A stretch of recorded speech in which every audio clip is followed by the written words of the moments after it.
Bismillahirrahmanirrahim. Hamımız bilirik ki, bu dünya qalıcı deyil. Bura bizim əbədi qalacağımız yer deyil, sadəcə bir keçid məntəqəsidir.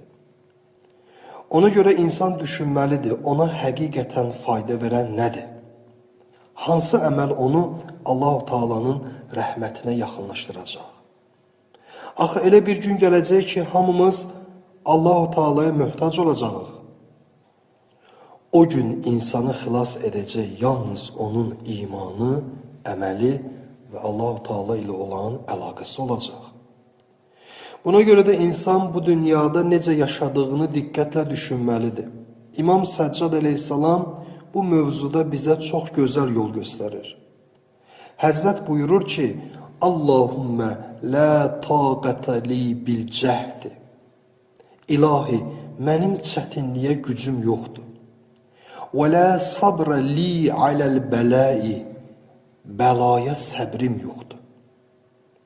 Və la quvvətə li aləl fəqri. Yoxsulluğa isə qüvvəm yoxdur. Bu mübarək ifadələr bizə öyrədir ki, insan özünə çox güvənməməlidir. Bəzən düşünür ki, hər çətinliyə dözə bilər. Amma həyat göstərir ki, imtihan gələndə vəziyyət dəyişir. Ona görə də insan daim Allah-u Teala'ya arxalanmalıdır. Həyatda müxtəlif sınaqlarla qarşılaşırıq. Bəzən xəstəlik olur, bəzən maddi sıxıntı, bəzən də başqa çətinliklər.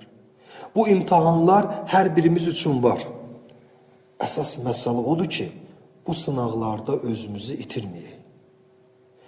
Peyğəmbərlər belə sınaqlardan keçiblər. Məsələn, Həzrət Əyyub əleyhissalam çox ağır xəstəlik və çətinliklərlə yaşadı.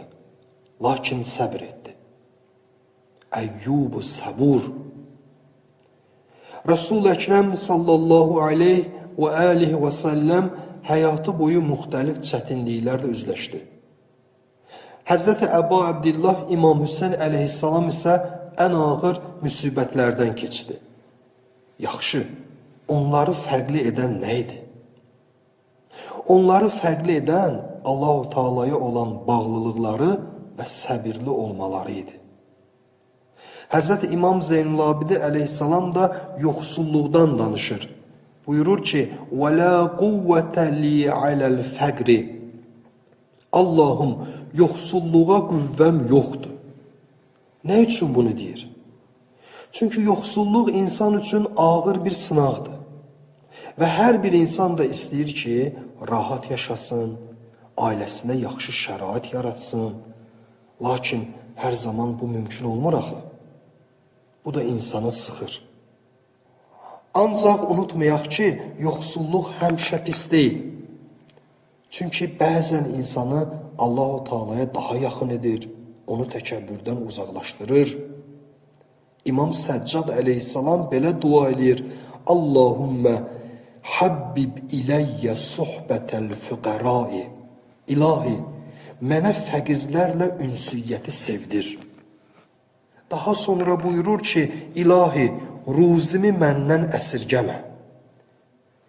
Bu bizə çox mühüm bir şey öyrədir. Ruzi Allahdandır. İnsan işləməlidir, çalışmalıdır, amma bilməlidir ki, ruzunu verən Allah-u Teala'dır.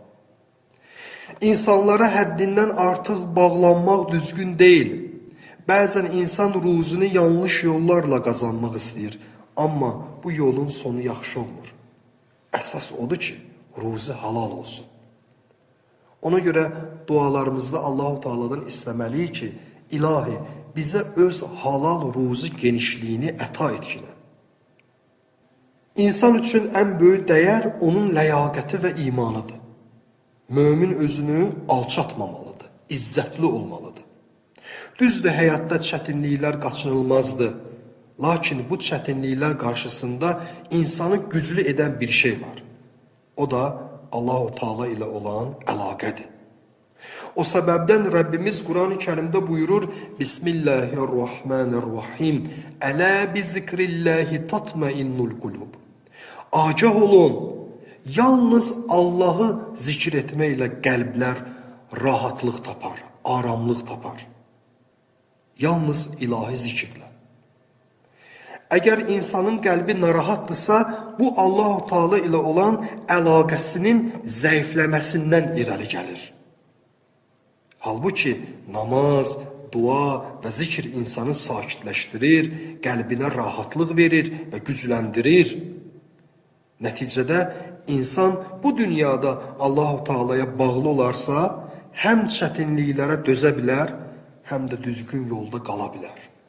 Allah-u Teala'dan istəyirik ki, həm dünyada, həm də axirətdə bizlərə xeyir nəsib etsin.